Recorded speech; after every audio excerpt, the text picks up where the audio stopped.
سودا بنت زمع نبی علیہ السلام کی بیوی، تمام امہات المومنین نبی علیہ السلام کے انتقال کے بعد کبھی کبھی گھر سے نکلتی حج کے لیے، عمرے کی ادائیگی کے لیے، مگر سودا بنت زمع حج کے لیے بھی گھر سے باہر نہ نکلتی۔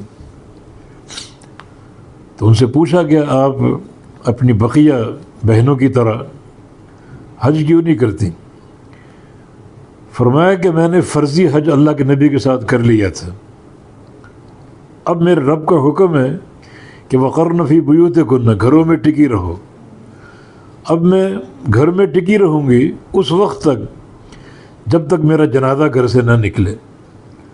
تو یہ خواتین کا اہتمام، کس طرح اپنے گھروں میں رہنا اور گھروں کو لازم پکڑنا وہ ضروری خیال کرتی تھی۔ تو اللہ تعالیٰ کا حکم ہے گھروں میں رہو، گھروں میں بسو اور ٹکی رہو۔